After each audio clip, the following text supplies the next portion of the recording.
All right. Hello, everybody.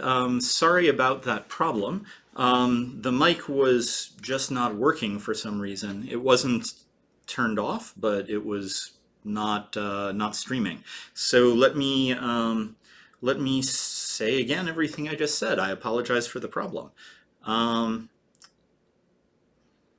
right. So we started yesterday with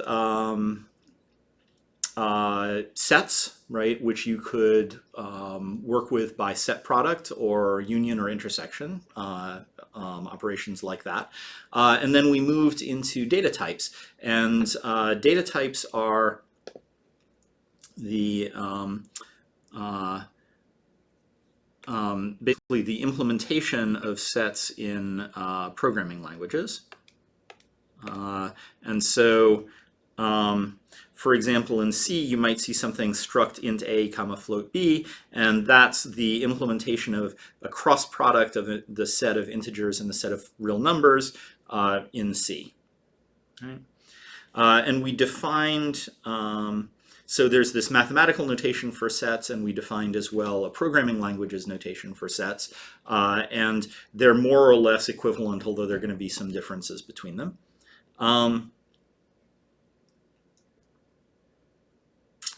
And yeah, so we stopped with tagged unions and an exercise, right? So tagged unions look like this. Basically, they're union types, so meaning the union of two sets, let's say integers and reals, but they're tagged so that you know whether you started with an integer or a real. And so we said that the mathematical notation for how to implement them was something like this, and we stopped with an exercise to explain why this works as a tagged union.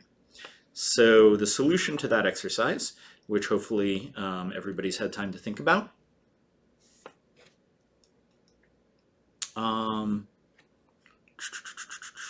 is basically this, right? So the first question is how does T1 implement a tagged union, right? So T1 is what we have for the tagged union, and T2 was what we had for the original not tagged union.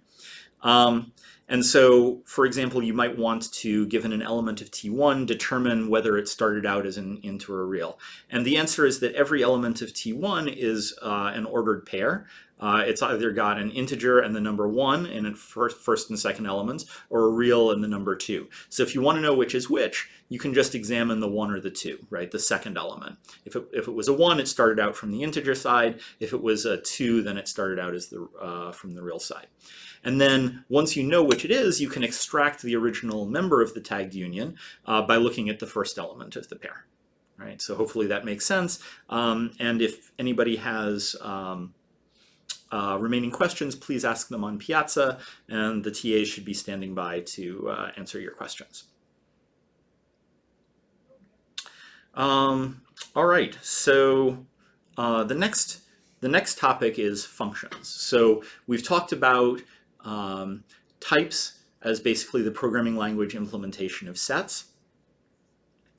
And so we can combine them in a lot of ways, like creating structures, which are basically set products, or union type, basically set union.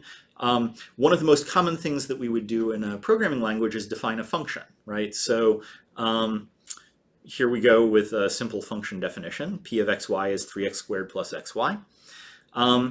And so, for example, if x is 3 and y is 0, then p is going to be 3 times 9 is 27 plus 0, so still 27, right? And so every time you give me two different real numbers for x and y, I can give you the value p of xy, which is the value of the function. But I want to distinguish the value of the function from the function itself, right? The function is an object that we can talk about. We can, pass around the C code for that function, or Python code, or assembly code. Or we can talk about the separate mathematical object. And because it's a mathematical object, we want to assign a type to it. And so the type of P here, we're going to write it as R cross R to R.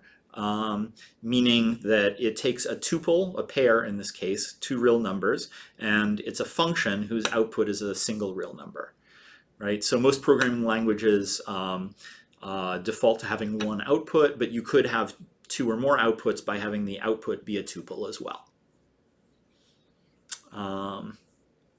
And, you know, a lot of programming languages implement crazy things like variable length argument lists, and so you might have to write the input type of the function as a union type, for example, over tuples of length between 3 and 7. All right, and here we've just written the thing as a mathematical object, and you know we know what types we're talking about, right? Because typically when we write a variable x, we mean a real number, and we write a function of real numbers, we'll get a real number back. But you could imagine this as well as a complex valued function with complex inputs, or an integer valued function with integer inputs. And if we want to be clear, we'll want to annotate the definition. So for example, C will annotate the definition by saying float P of float X and float Y. That's saying two real inputs and a real output. We'll talk about how to annotate that type for math notation later. All right. So a couple of things that are sometimes surprising about the mathematical notation of functions. One is that functions are always complete unless we say otherwise, and always single valued unless we say otherwise. So complete means that there's, well, complete and single valued together mean that there's always exactly one output value for a given tuple of input values, right? So the counterexample is what I was drawing without sound. So this would be a function, right?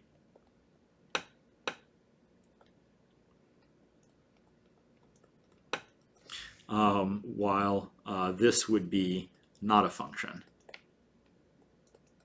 And the reason is twofold, right? So here we have both branches, the positive and the negative branch of square root of x. And over here, we have no values. There are no real numbers that are the square root of a negative real number. So this is not a function, but we could make it a function by, for example, restricting inputs to the right half, the positive real numbers, and restricting outputs to the upper half, the positive real numbers. All right, and there's an alternate notation for functions that you'll sometimes see. X to y is the same as y to the x, and you'll see this most commonly in math textbooks. All right, so to sort of double down on the idea that functions by themselves are real first-class objects, a lot of times we're going to want to talk about functions without giving a name to them, right? So C requires functions to have names. If you want to define a function, you have to say something like of the argument list dot the output value, right? So here the arguments are x and y, and the output value is this expression applied to x and y, so x squared plus 3xy. And that's a function of type r cross r to r. It takes two real arguments and returns real. And so if we want to be unambiguous about the types that are involved, we can use typed lambda notation, where we annotate each one of the input variables with a type. And then we provide the expression, and the expression determines the type of the output value, right? So if you have x and y both real, then this expression always returns a real number, so the output type can be written as real. And in general, the syntax is lambda argument list dot expression. So the argument list is going to be a comma-separated list of variables or variable colon type pairs. And then the expression is going to be, you know, an expression in your favorite programming language, so or in mathematical notation.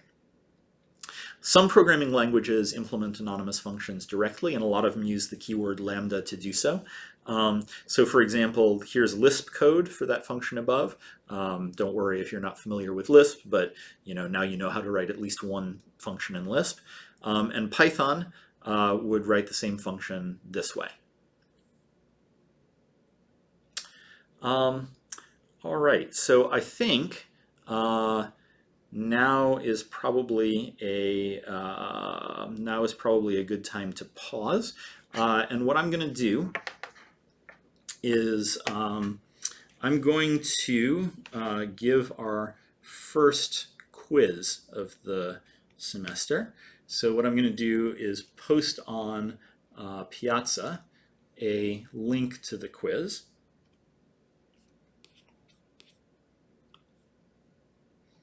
Just give me a second to make that happen.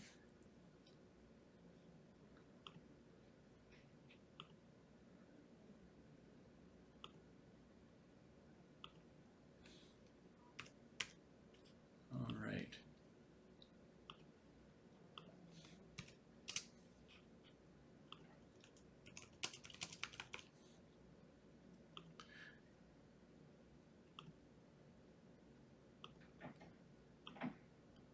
All right, so now everybody should be able to see on Piazza, everybody should be able to see a link to a Q&A page that has a quiz in it. What I'm going to do is pause the lecture stream for a little while, give you guys time to work on it, and then we'll be back. I'll check back in maybe about 10 minutes to see how people are doing.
Hi all. Just a reminder, if Q&A isn't working for you, please be sure that you're logged in and that you're logged in with your Andrew ID and not an account that you created for an email address. Thanks, because I've heard some problems that people have been having that were caused by that. All right, thanks. We'll be back in a bit.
All right, hi everybody. Welcome back. So let's see. So I'm going to assume that most of you have finished the quiz by now. Looking at the submission stats, it looks like at least a lot of people have. If you need a little bit more time, feel free to pause the lecture and wait. If you need a lot more time, let us know in the privately on Piazza. Because we obviously want to give you enough time to finish the quizzes. Let's see. So you actually have, I set up the quiz so that you should have until half an hour after the end of the class period to make your final submissions. And then at the end of that, so if you log back on more than half an hour after the end of the class period, you should be able to see whether your answers are correct or not. And then the grades are, they don't auto-upload to Canvas, but as soon as we get a chance, we'll upload them to Canvas, so you'll be able to see your grades on the assignment. And for this first one, I suspect there may be one or two hiccups, so please check and make sure that you do have the grade you expect. All right, so we're almost done with anonymous functions. So I gave the definition. This is something that a lot of times people are confused by. It's hard for them to understand the difference between defining a function with a name, like this in C, versus just defining a function without a name and thinking of that function as itself an object that you can do operations to. So just to sort of cement that in your mind, we have a few exercises, suggested exercises. These are not required. To sort of help you think about this. So I guess you probably see the difference by now, but when there's an assignment, when you guys are supposed to turn something in, I'll do something like post a link on Piazza for you to make your submissions. When these are just exercises for you to think about during class to try and help you understand the material, there'll be exercises. I'll remember to say you don't have to hand anything in, but there'll be exercises without a way to hand them in. So here there's a list of exercises, the last block of this set of lecture notes. And I want to have people think about this first one of them. They're all interesting, but we're not going to do anything but the first one of them here now in the lecture. So the first exercise is to write a function that takes a function as argument. Right? So what that means then is that one of the parameters of your function will itself have the type of a function, and so your function is going to have a type something like this, right? So you'll have the argument will be a function of type real to real, right? That's your argument, and then your function is going to take an input of that type and return an output of another type, right? And so the exercise says that the function should be of the same type. So the output function will itself be a function from R to R, right? And so what this exercise is asking you to do is to write Python code for a function of that type.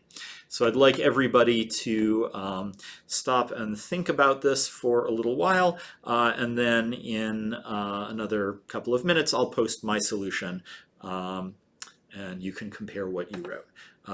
As always, a good way to test your answers is to go to replit, repl.it, get a Python interpreter and type your code in there. All right, so enjoy the exercise and we'll be back in a minute or two.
right, hello everybody. So here's my solution to the problem. So we want a function that takes as input another function. So I've written a Python function which takes one argument as input. And that argument, it's going to use it as a function. And then it should return another function. So this other function I'm writing a lambda expression for. That function should take a real argument, right? And it returns f of x plus 1, right? So, so if I write, if I execute this code, I'll get a function plus 1, which is just a Python function.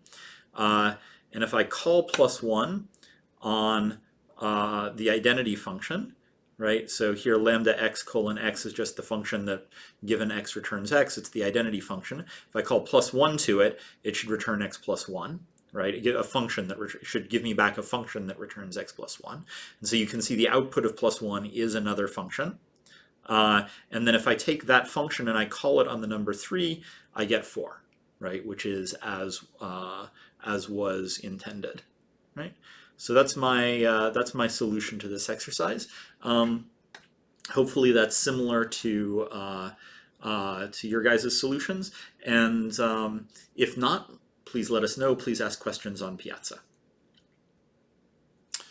All right, so we have time to get started on our next set of lecture notes, which is good because Monday's lecture notes are longer than average.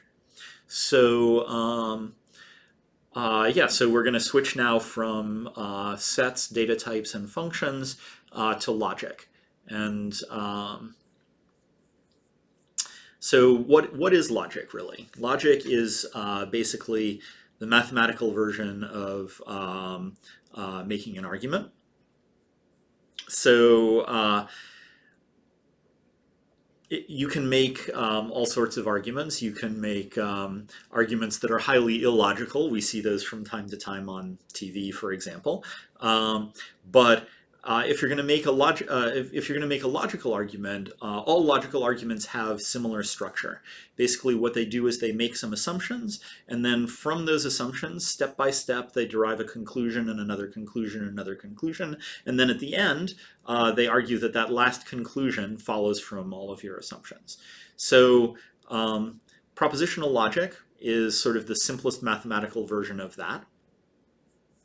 And the reason for going over it is that there are a lot of things in machine learning where you really need to make a logical argument to show that a certain algorithm has a given effect or that a certain equation describes a certain phenomenon. And so one of the things that we're going to do in this class is try and give you guys practice with formal logical arguments, and so we're going to go and give a bunch of definitions and a bunch of examples of these arguments. So in all arguments, it's really important to state your assumptions clearly, describe every time you draw a new conclusion what previous statements support that conclusion and why they support it, so that's a justification. And those first two things, right, if you have them, then you have an argument. But to have a good argument, an argument that will convince other people, an argument that other people can read, it's important to organize your arguments into digestible chunks, and it's important to write out everything in enough detail that somebody who comes along later can follow the argument. And you know, if you do a fully detailed formal propositional logical argument, it can feel way too detailed, right? Like you go and you give a formal justification for every tiny little step, but it's a good idea to do that every so often just to practice justifying every step and to understand when you're skipping steps, right? Like real arguments that you'd read in a paper are always skipping steps. They'll do 10 or 100 steps at a time. And the reader is expected to fill in those steps or to have seen similar arguments before so that they, recall those steps from memory. And that's fine when you're writing a paper and you have an 8-page limit, you can't put all of the steps in. But remember that every time you skip a step, you're losing some of your audience, right? You're losing that fraction of your audience that wasn't able to fill in the missing steps. It's also important to remember that even when you're skipping steps, those skipped steps have to be correct, right? There are a lot of arguments I've seen where the argument's actually incorrect. It looks fine on the outside, but if you were to actually try to fill in all of the missing details, you would get to a step that just doesn't hold. And that happens to everybody from, first week math students to people who have been doing math for 40 years, right? So, for example, there have been recent, quite often there are claimed proofs of P not equal NP. Some of them are by very serious mathematicians who have had a career producing mathematical arguments. So far, every single one of those arguments has had some subtle flaw in it. And if the person had gone through and done, all of the grunt work to fill in all the details, perhaps they might have discovered it. Or perhaps not, right? These are really complicated arguments to try and... we have no numeric variables. We have no variables whose values are colors or strings or hash tables or anything like that. Variables always have the value true and false. And we combine the variables using connectives like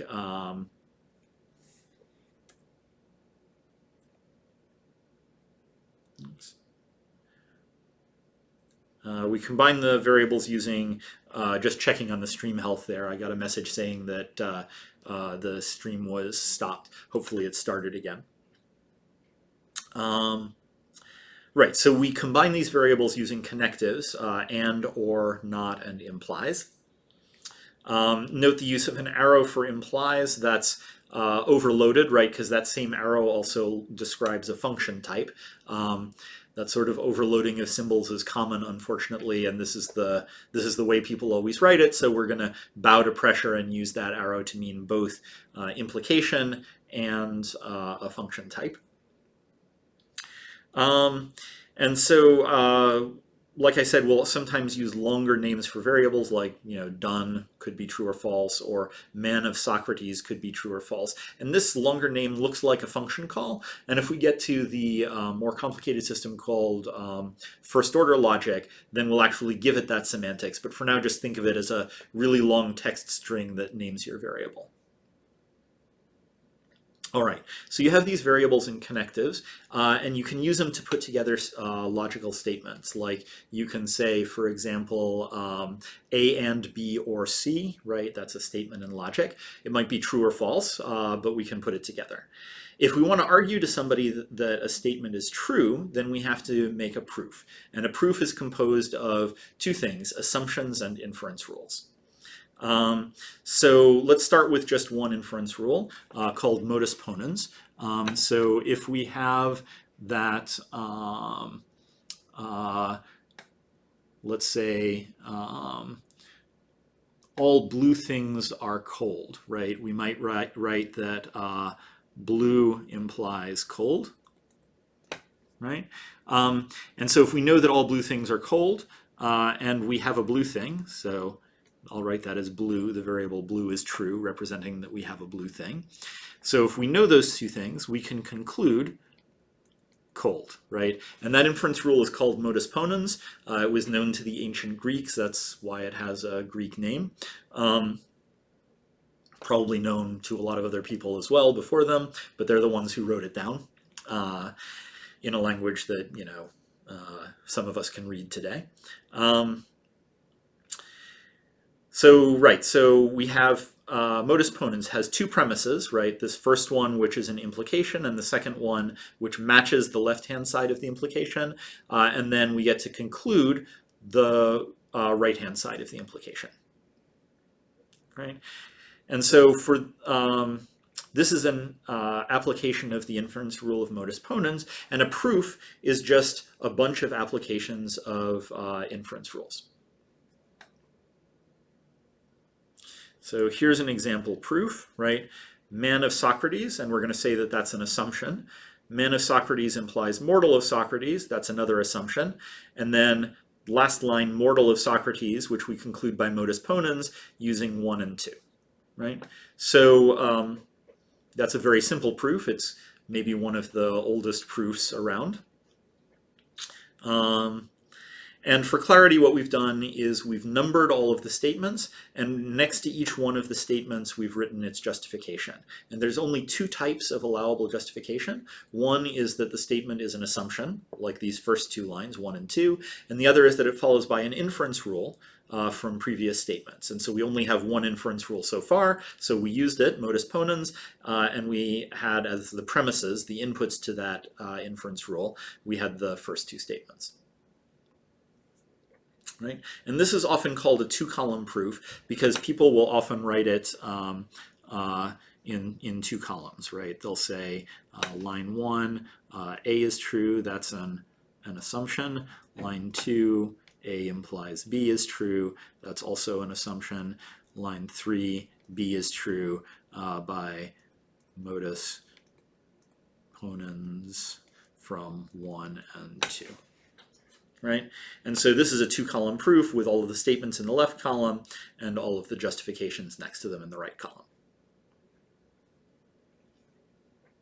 All right, so given a proof lets us make a lemma, right? So what is a lemma? A lemma is an abstraction of a step of proof, a right? So like that. And you can take as your conclusion actually any line of your proof, but typically you'll take the last line, right? It's a good organizational principle to put the most important conclusion last, the one that you're making a lemma out of.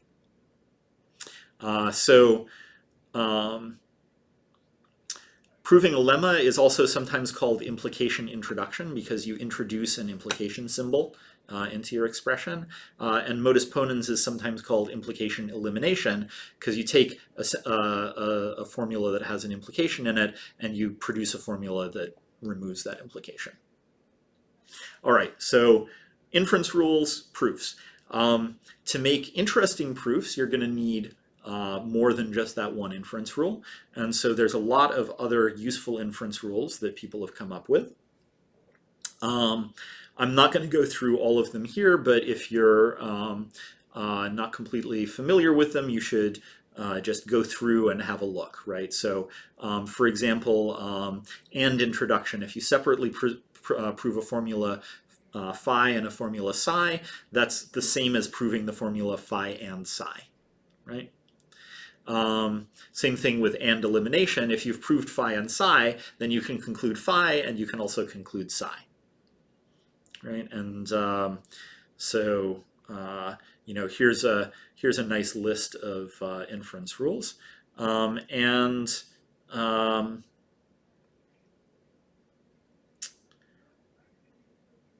let's see. Yeah, so let's pause for a second and do this exercise. So I'm going to pause the stream for a bit, give you guys a little bit of time to try and write out a proof in 2-column format like this one that has as its output the lemma that A and B implies B and A. All right, so let's pause that.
All right, hello everybody, we're back. I'm going to go through now the solution to the exercise. If you are almost finished with the exercise, you might want to pause the stream now to avoid a spoiler, and then check your work against what I say next.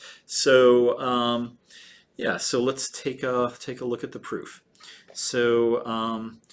What we're trying to do now is to prove A and B implies B and A. Right. So,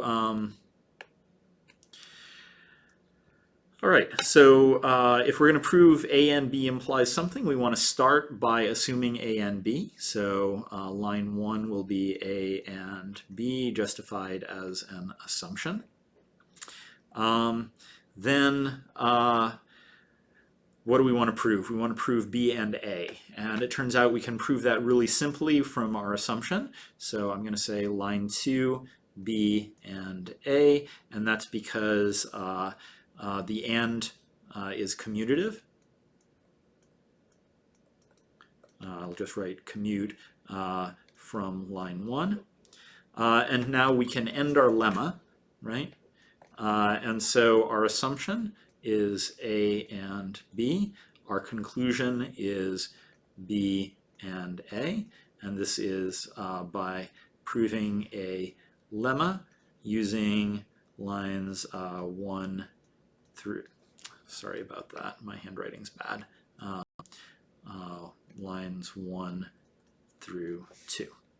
All right, so this is a very simple proof, right? Maybe so simple that it's kind of hard to even imagine calling it a real proof, but it's a nice example because you know, it's not that long. Every step is fairly straightforward, and it proves, you know, a useful and true lemma. All right, so if you want to challenge yourself, it's a good idea to try proving this exact same statement without using the inference rule for commutativity the way I did in line 2. And that's possible. I guarantee it's possible. If you are interested, if you try it and you're curious whether your solution is correct, or if you try it and you're like, no, that's not possible, I want to see the solution, there's a video in the YouTube playlist for this class. The very first video shows, it's like 3 minutes long, and it has me writing out a proof for this same statement without using the inference rule for commutativity. All right, so I want to talk now briefly about negation. So far, none of the inference rules we've talked about mention negation. And that's actually because there's 2 interesting ways to handle negation. And so the first way, the simpler way, is just to define not x to be the same as x implies false, right? So not x is true precisely when x would imply a contradiction. And so the reason I say this is the simpler way is that you can now stop here. You can say that using all of these above inference rules and that definition of what the false symbol means, what the negation symbol means, you now get a complete logical system. And that logical system is called intuitionistic or constructive logic. It's maybe not the most familiar system to a lot of people, but it turns out that it's a really useful system because it has semantics that are fairly similar to semantics of programming languages. And that's a topic for another course. If you're interested in that sort of thing, there's course, I think it's going on right now, 15317, about logic and programming languages. So feel free to join that course if you're interested in that sort of thing. So I think rather than going into the more complicated treatment of negation, more complicated but perhaps more familiar to everybody. We'll stop here. We'll say that this is the end of today's lecture. There is, I believe Labor Day is next Monday, and so there's no class on Monday, so I'll see you a week from today on Wednesday, and we'll wrap up with, logic. Well, can't wrap up the entire subject of logic, but we'll wrap up what we're going to cover about propositional logic. All right, cool. I'll see you guys next time.